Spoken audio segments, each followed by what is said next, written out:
নমস্কার বন্ধুরা, অল্প গল্প ফ্যাক্ট চ্যানেলে আপনাদের স্বাগতম। আজকে আলোচনা করব 2024 সালে 14 জুন রিলিজ হওয়া একটি তামিল থ্রিলার ড্রামা মহারাজা ছবিটি নিয়ে। পরিচালক নিথিলান স্বামীনাথন।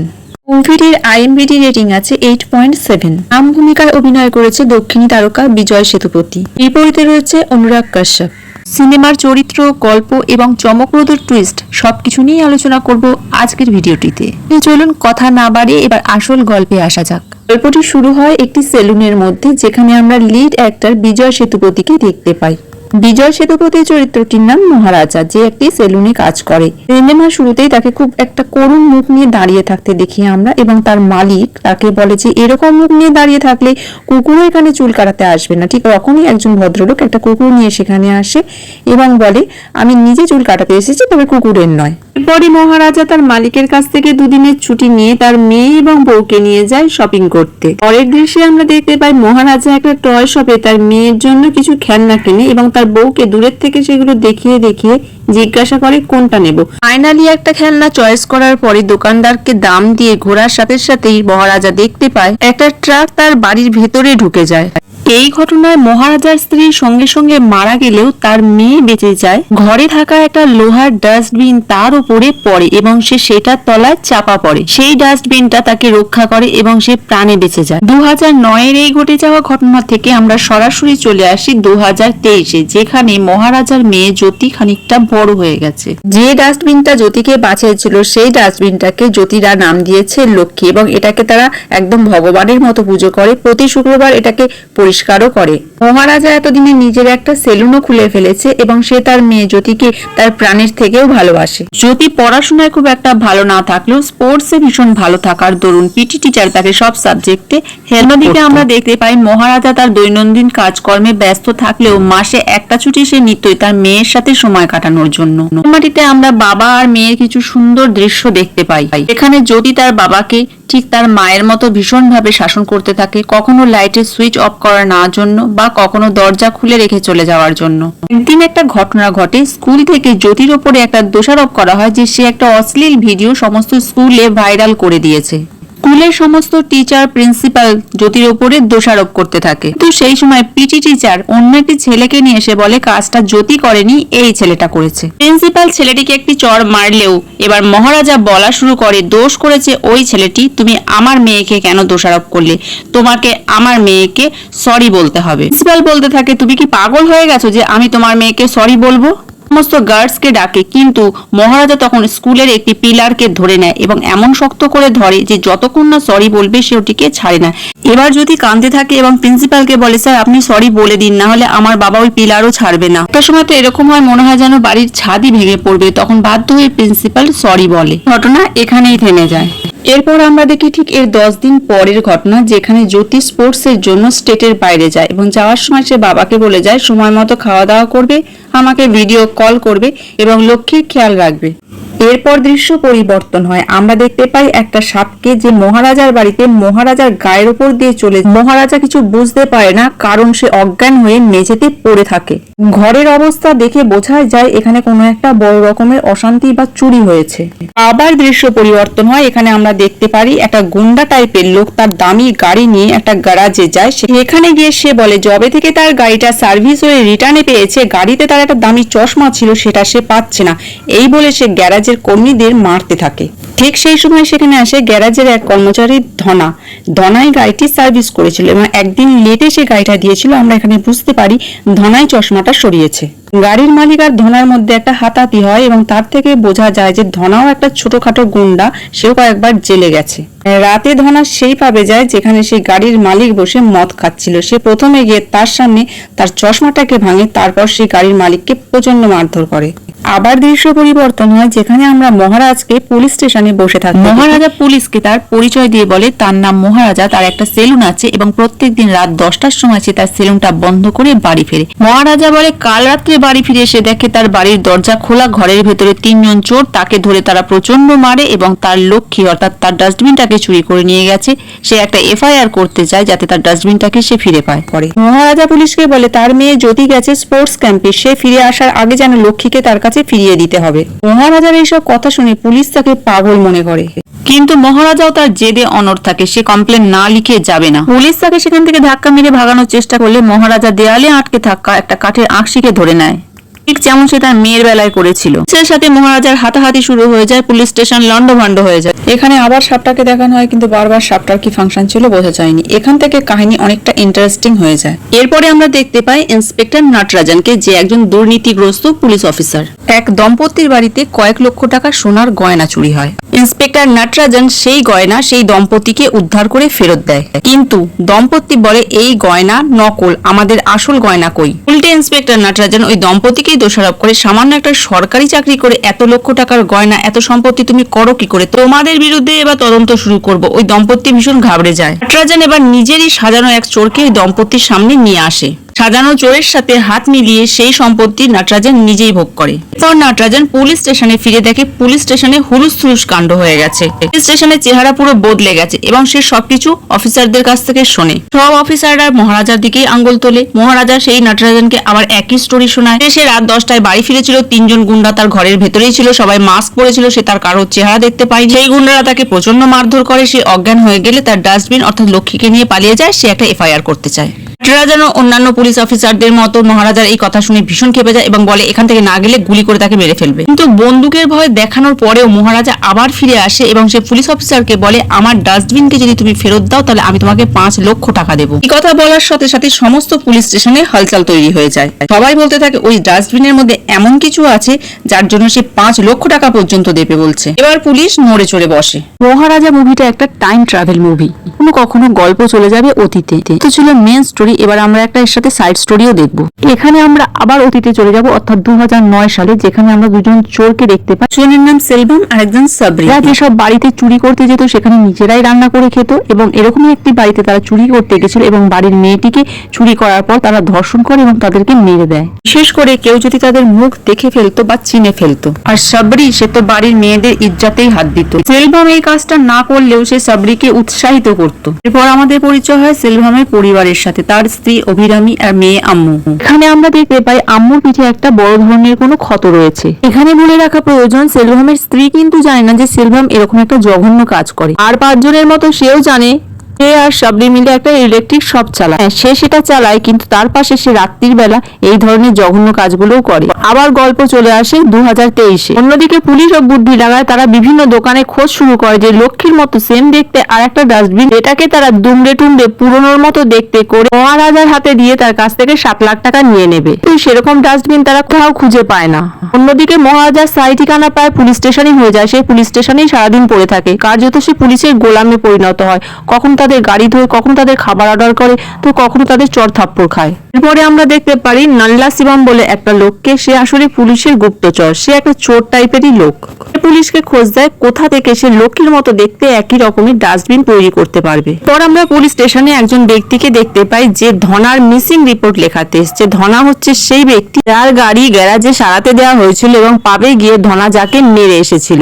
ঘটনা আবার অতীতে যায়। আমরা দেখি সেলভাম তার মেয়েকে এতটাই ভালোবাসে যে সে তার মেয়ের জন্য সবকিছু করতে পারে। ভাবা যায় এখানে এই লোকটাই অন্যের বাড়িতে গিয়ে অন্যের মেয়েকে খুন করে আসছে। একটা বিষয় লক্ষণীয়, সেলভামের খাটের নিচে আমরা লক্ষ্মী অর্থাৎ সেই ডাস্টবিনটাকে দেখতে পাই। মুভি আবার বর্তমান সময়ে ফিরে আসে, যেখানে আমরা দেখতে পাই জ্যোতি তার বাবাকে ফোন করে জিজ্ঞাসা করে লক্ষ্মী কেমন আছে, কিন্তু মহারাজা কোনো কথা সেরকম উত্তর দেয় না। অন্যদিকে পুলিশ বিভিন্ন দোকানে গিয়ে সেম টু সেম একটা ডাস্টবিনের খোঁজ শুরু করে। আবার মুভি চলে যায় 2009, যেখানে সাবরি আর সেলভাম একই কায়দায় বিভিন্ন বাড়িতে লুটপাট চালায়। বাড়ি ফিরে সালভি তার স্ত্রীকে বলে আজকে দোকানে বেশি বিক্রি বাটা হয়নি। সে আরো বলে যতই গরিব হই না কেন আমার মেয়েকে আমি একদম রাজরানীর মতো করে রাখবো। আবার গল্প বর্তমানে ফিরে আসে। এখানে ধনার ছবি দেখে মহারাজার মুখের এক্সপ্রেশন দেখে আমরা বুঝতে পারি ধনার গুম হওয়ার পিছনে মহারাজার হাত আছে। এবার কাহিনী চলে যায় ফ্ল্যাশব্যাকে, যেখানে মহারাজা অজ্ঞান হয়ে মেঝেতে পড়ে রয়েছে। মহারাজার জ্ঞান ফেরার পরে মহারাজা একটা গাড়ি সার্ভিসিং এর বিল পায়। আর সেই ফরচুনার গাড়ির বিল, যে গাড়িটা ধনা একদিন লেটে ফেরত দিয়েছিল তার মালিককে। যাই হোক, এই বিলটা পাওয়ার পরে মহারাজা যায় সেই পাবে যেখানে সেই গাড়ির মালিক বসে মদ খাচ্ছিল। মহারাজা সেই লোকটার সঙ্গে কথা বলতে যায়, কিন্তু লোকটা তার সাথে কথা বলে না। হঠাৎই সেখানে চলে আসে ধনা এবং তাদের মধ্যে মারপিট হয়, যেটা আমরা মুভির শুরুতেই প্রথমে দেখেছিলাম। এখান থেকে মুভিটা অনেক বেশি ইন্টারেস্টিং হয়ে যায়। আমরা ভালোভাবেই বুঝতে পারি কিভাবে ধনার সাথে মহারাজার একটা কানেকশন তৈরি হচ্ছে এবং মহারাজার ঘরের চুরির পিছনে যে ধনা একজন লোক সেটা বেশ বোঝা যায়। মহারাজা এখান থেকে ধনার পিছু নেয় আর ধনাও বুঝতে পারে যে কেউ তাকে পিছু নিয়েছে এবং ধনা চলে যায় একটা নির্জন ফ্যাক্টরি টাইপের জায়গায়, যেখানে সে তার লোকজনকে ডেকে নেয় এবং মহারাজকে প্রচন্ড মারধর করে। মহারাজা ধনাকে ঠিক মতো না চিনলেও ধনা যে মহারাজাকে ঠিক মতো চেনে সেটা বোঝা যায়, কারণ ধনা জানি মহারাজা একজন নাপিত। যাই হোক, মহারাজা ধনা লোকেদের মধ্যে প্রচন্ড মারপিট হয়, মহারাজা ধনাকে প্রচন্ড মারে। মহারাজা এবার ধনাকে জিজ্ঞেস করে তার বাড়িতে সেদিন সে ছাড়া আর কে কে গেছিল। ধনা মহারাজাকে বলে এমন একজন যে পুলিশের হয়ে কাজ করে। এরপরে ধনা মহারাজকে একটা ধারালো জিনিস দিয়ে আঘাত করে পালিয়ে যাওয়ার চেষ্টা করে। মহারাজ বড় একটা দা দিয়ে তার মাথাটা ধর থেকে আলাদা করে দেয়। এবার বোঝা যাচ্ছে ধনার নিখোঁজের কারণ। এবার বোঝা যাচ্ছে মহারাজা সারাক্ষণ কেন পুলিশ স্টেশনেই ঘুরে বেড়ায়, কারণ ধনা তাকে বলেছিল বাকি দুজনের একজন পুলিশের হয়েই কাজ করে। এখানে আর একটা জিনিস আমরা দেখি, মহারাজা বেশিরভাগ সময় বিভিন্ন পুলিশের পিঠে হাত দিয়ে কিছু একটা খোঁজার চেষ্টা করে। এখান থেকে মুভিটা ক্রমশ জটিল হতে থাকে। দর্শকের মনে একটা প্রশ্ন ওঠে, সামান্য একটা ডাস্টবিন হারিয়ে যাওয়ার জন্য মহারাজা এত ভয়ঙ্কর সিদ্ধান্ত কেন নিয়েছে। এইদিকে আমরা দেখতে পাই সেই লোককে পাওয়া গেছে যে ওরকম একটা ডাস্টবিন তৈরি করে দেবে। এর সাথে আমরা এটাও দেখতে পাই যে পুলিশ ভেতরে ভেতরে আরো কিছু তদন্ত করছে, তাদের মনে আরো অনেক সন্দেহ জাগছে। এই তদন্ত করতে গিয়ে পুলিশের হাতে ভয়ঙ্কর কিছু তথ্য উঠে আসে। অন্যদিকে আমরা জ্যোতিকে দেখতে পাই যে স্পোর্টস ক্যাম্পে বেশ মজাতেই আছে, কিন্তু তার বাবাকে সে খুব মিস করছে। জ্যোতিরও বাড়ি ফেরার সময় আস্তে আস্তে এগিয়ে আসে। এখান থেকে গল্প আবার 2009 ফিরে যায়। আবার গল্প অতীতে ফিরে যায়, যেখানে আমরা সেলভামকে দেখি সে তার মেয়ের জন্য গোল্ড আর ডায়মন্ডের একটা পেন্ডেন্ট পছন্দ করে, কিন্তু তার স্ত্রী তাকে বলে যে আমরা এতটাও বড় লোক নই যে এটা আমরা এফোর্ড করতে পারবো। আসলে তার স্ত্রী জানে না যে সেলভামের সাইড ব্যবসাটা কি। সেলভাম বলে না, সে তার মেয়ের জন্য এটাই নেবে। ঠিক দুদিন বাদে সেলভামের মেয়ের জন্মদিন ছিল, সে ঠিক করে সেই দিন সে ওইটা কালেক্ট করবে। মতো সে দোকানে যায় এবং সেই পেন্ডেন্টটা নিয়ে নেয়। ফেরার পথে সে ঠিক করে যে তার দাড়িটা একটু ট্রিম করবে, সেই হিসাবে সে একটা সেলুনে ঢোকে। যেহেতু গল্প এখন অতীতে অর্থাৎ 2009 সালে, তখন এই সেলুনে কাজ করতো মহারাজ। দাড়ি ট্রিম করা শুরু করলে মহারাজা দেখে তার ট্রিমারের ব্যাটারি শেষ হয়ে যায় এবং সে যায় ব্যাটারি চেঞ্জ করতে। ঠিক সেই সময় সেলভামের ফোনে সাবরির ফোন আসে এবং সে বলে আমাদের কুকর্মের কথা পুলিশ জেনে গেছে, পেপারে এর খবর বেরিয়েছে। সেলভাম সাবরির সঙ্গে কথা বলে যেই পেছন ঘরে দেখে পিছনে মহারাজ দাঁড়িয়ে আছে। সেলভামের সন্দেহ হয় মহারাজ তার সমস্ত কথা শুনে ফেলেছে এবং সে হয়তো বুঝে গেছে যে সে একজন ক্রিমিনাল। যাই হোক, এরপরে সেলভাম এখান থেকে ট্রিম করিয়ে বাড়ি যায়, কিন্তু বাড়ি গিয়ে সে লক্ষ্য করে যে সেই হাতটা সে মহারাজা সেলুনেই ফেলে এসেছে। মহারাজাও কিছুক্ষণ বাদে লক্ষ্য করে যে ট্রিম করে যাওয়া সেই লোক এখানে তার একটা দামি জিনিস ফেলে গেছে। এখান থেকে ঘটনার সম্পূর্ণ অন্য মোড় নেয়। মহারাজা ঠিক করে যে এই লকেটটা সে তার বাড়িতে দিয়ে আসবে। অন্যদিকে সেই দিন পুলিশও রওনা দেয় সেলভামকে অ্যারেস্ট করার জন্য তার বাড়ির দিকে। ব্যাপারটা সম্পূর্ণ কাকতালীয়। এই দৃশ্য দেখে সেলভাম মনে করে যে মহারাজাই পুলিশকে তার বাড়িতে নিয়ে এসেছে, কিন্তু আসল সত্য তো এটা নয়। মহারাজা এসেছিল তার লকেটটা সেলভামকে ফেরত দিতে। এখানে আমরা দেখতে পাই সাবরি পুলিশের উপরই গুলি চালায় এবং রিটার্ন ফায়ারে সাবরি মারা যায়। সমস্ত পাবলিকের সামনে সেলভামের আসল চরিত্র প্রকাশ পেয়ে যায়। পুলিশ বলে দেয় সে একটা খুনি, ডাকাত এবং একজন ধর্ষণকারী। পুলিশের মুখ থেকে এইসব কথা শুনে সেলভামের স্ত্রীও তার উপরে ভীষণ রেগে যায় এবং তাকে অপমান করে ভীষণভাবে। কার্যত সেলভামের সাজানো গোছানো সমস্ত দুনিয়া লন্ডভন্ড হয়ে যায় এবং এর জন্য সেলভাম মহারাজাকে দায়ী করে। আবার ফিরে আসি 2023-এ, যেখানে পুলিশওয়ালা নকলে একটা ডাস্টবিন তৈরি করে ফেলেছে এবং নাল্লা সিবামের সহযোগিতায় এই ডাস্টবিনটাকে তারা একদম পুরনো মহারাজার ডাস্টবিনের মতো তৈরি করে ফেলে। এবার শুধু দরকার ছিল একটা চোরের, যে বলবে যে সে ডাস্টবিনটাকে চুরি করেছে। পুলিশ মহারাজাকে ডাস্টবিন হ্যান্ডওভার করে দেবে, 7 লাখ টাকা পেয়েও যাবে, কেসও ক্লোজ হয়ে যাবে। কিন্তু সমস্যা এটাই হয়, সমস্ত চোরকে পুলিশ ফোন করলেও কোনো চোরই সামান্য একটা ডাস্টবিন চুরির দায় নিতে চায় না। নাল্লা শিবাম বলে সেই চোর সাজবে, কারণ পুলিশ তাকে তার বদলে 50,000 টাকা দেবে বলেছে। পুলিশ এবার মহারাজাকে ফোন করে এবং বলে ঘটনাটা কি ঘটেছিল আবার প্রথম থেকে বলো, কারণ পুলিশ ঠিক করে এই ঘটনাটা নাল্লা শিবাম শুনে নেবে এবং পুলিশের কাছে জবানবন্দি দিতে তার সুবিধা হবে। মহারাজ আবার ঘটনাটা বলা শুরু করে, কিন্তু আমরা দেখি অন্য দৃশ্য এবং যেটা সত্যি ঘটনা। আসলে সেই রাতে ঘরে ফিরেছিল তার মেয়ে জ্যোতি এবং ঘরের মধ্যে ঢুকেছিল সেই 3 জন, ধনা, নাল্লা শিবাম আর সেলভাম।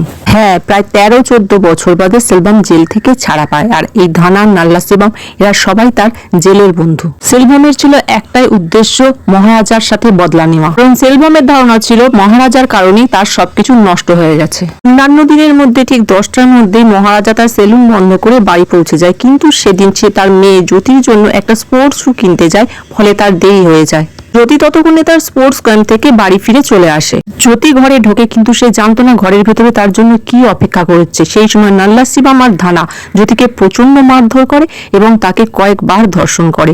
সেলভাম নিজে ধর্ষণে যুক্ত না থাকলেও সে সঙ্গীতের বাধা দেয় না, বরং উৎসাহিত করে। তারা কিছুক্ষণ মহারাজার জন্য অপেক্ষা করে, কিন্তু মহারাজার ফিরতে দেরি হওয়ায় তারা সেখান থেকে চলে যায়। মহারাজা বাড়ি ফিরে মেয়েকে এই অবস্থায় দেখে সে পাগল হয়ে যায় এবং তাড়াতাড়ি করে তাকে হাসপাতালে নিয়ে যায়। জ্যোতি মহারাজার কাছ থেকে প্রমিস করায় যে সেই ব্যক্তিকে তার সামনে হাজির করবে যে তার সাথে এরকম কাজ করেছে। সে জিজ্ঞেস করবে কেন তার সাথে সে এরকম করলো। জ্যোতি আরো বলে যে একজনের পিঠে টিউমারের মতো কিছু একটা ছিল। এখন বোঝা যাচ্ছে মহারাজা কেন সবার পিঠে হাত বোলাতো। বাড়ি ফিরে মহারাজা নিজেই নিজেকে আহত করে তার মেয়ের জন্য সে কিছু করতে না পারায়, এবং তখনই আমরা সেই সাপওয়ালা দৃশ্যটা দেখতে পাই। মহারাজা তখনই ঘরের মেঝেতে পড়ে থাকতে দেখে সেই গাড়ি সার্ভিসিং এর বিলটা, যেটা ধরেই সে পাবে গিয়েছিল। এই ঘটনাগুলো আপনারা সবই আগে দেখেছেন। আসলে এখানে একটা কথা বুঝিয়ে বলা দরকার, মহারাজ যে ঘটনাগুলো তার নিজের সাথে হয়েছিল বলেছিল সেগুলো অ্যাকচুয়ালি হয়েছিল তার মেয়ে জ্যোতির সাথে। এখানে ডাস্টবিনটা হচ্ছে একটা রূপক। মহারাজার উদ্দেশ্য ছিল না যে ডাস্টবিনকে খুঁজে বার করা, মহারাজার আসল উদ্দেশ্য ছিল জ্যোতির সাথে যে অন্যায় হয়েছে সেই সকল কালপিটদের খুঁজে বের করা। মহারাজা তার সাথে ঘটে যাওয়া ঘটনার যেভাবে বর্ণনা এতদিন করে এসেছে ঠিক সেইভাবেই আবার ঘটনাটি বর্ণনা করতে থাকে, কিন্তু ঘটনার সাথে রিয়ালিটির এত মিল থাকায় নাল্লা শিবম একটু ঘাবড়ে যায়। তার চোখের সামনে সেই ঘটে যাওয়া রাতের ঘটনাটি ফুটে ওঠে। পুলিশ নাল্লা শিবমকে বলে কাল সকালে আমরা মহারাজার বাড়িতে গিয়ে ডাস্টবিনটা দিয়ে আসবো আর তুমি তোমার কুকীর্তির কথা স্বীকার করে নেবে।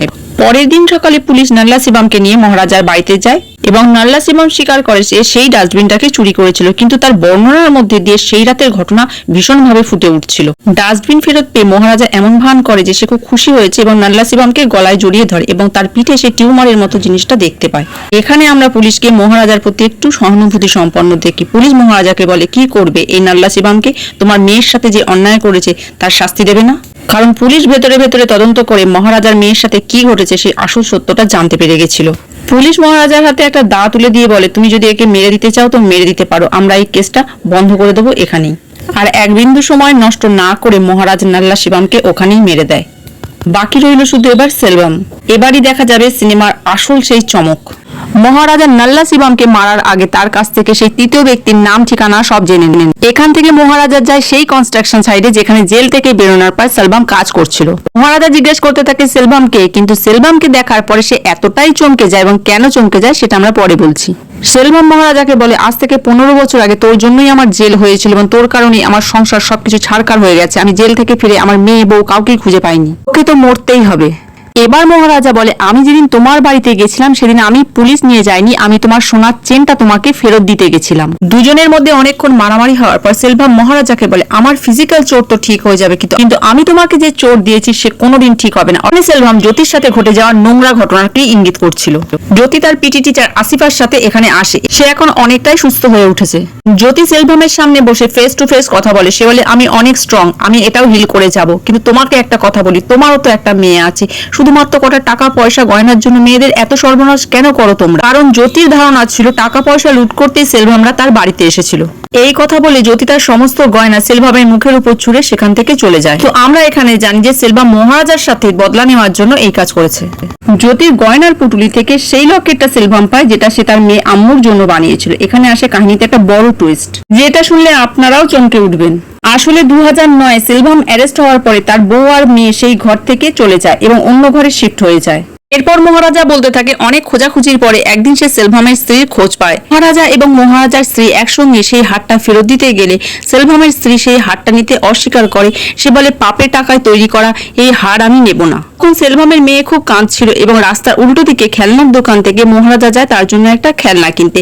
তখন একটা ট্রাক এসে সেই বাড়ির ভেতরে ঢুকে যায়। এটা আমরা মুভির শুরুতেই দেখতে পেয়েছি। দেখা যাক এই দুর্ঘটনায় কে কে মারা গেছিল। এই দুর্ঘটনায় মারা গেছিল মহারাজার স্ত্রী, সেলভামের স্ত্রী এবং মহারাজার নিজের মেয়ে। সেলভামের মেয়েকে নিজের মেয়ের মতো করে মহারাজা মানুষ করেছে। জ্যোতির পিছনে পোড়া দাগটা দেখে সেলভাম বুঝে যায় যে সেটা আম্মু। আম্মুর পিছনেও এরকম একটা পোড়া দাগ ছিল। বুঝতে পারে সে বাবা হয়ে মেয়ের কত বড় সর্বনাশ করে দিয়েছে এবং এখানে সে বিল্ডিং থেকে পড়ে নিজেই মরে যায়। মুভিটি এখানেই শেষ হয়ে যায়। মুভিটির প্রথম 1 ঘন্টা খুবই স্লো ছিল, দেখতে অনেকটাই বোরিং লাগবে, কিন্তু দেখতে দেখতে মুভিটা এতটাই ইন্টারেস্টিং লাগে যে মুভিটাকে আপনার সেকেন্ড টাইম দেখতে ইচ্ছা করবে। সেই দিক থেকে দেখতে গেলে মুভির কাহিনীটি কিন্তু সাধারণ, কিন্তু কাহিনীর বিন্যাসটা অসাধারণ। এর কারণে মুভিটি দেখার পর অনেক দিন পর্যন্ত আপনাকে ভাবাবে। মুভিটি দেখে শেষে এ কথাটাই মনে হবে যে কর্মফল পাপ কাউকে ছাড়ে না। এটা বলা যেতে পারে এখানে দুই পিতার গল্প বলা হয়েছে, যেখানে একজন পিতা অন্যের সন্তানকে নিজের সন্তান মতো বড় করেছে এবং একজন নিজের সন্তানেরই কত বড় সর্বনাশ করে দিয়েছে। ঠিক মুভিতে দেখানো সাপটার মতো, সাপ যেমন নিজের ডিম নিজেই খেয়ে নেয়। যদি ভিডিওটি ভালো লেগে থাকে অবশ্যই একটা লাইক দেবেন। এরকম আরো ভিডিও দেখতে চাইলে দয়া করে চ্যানেলটিকে সাবস্ক্রাইব করে নেবেন।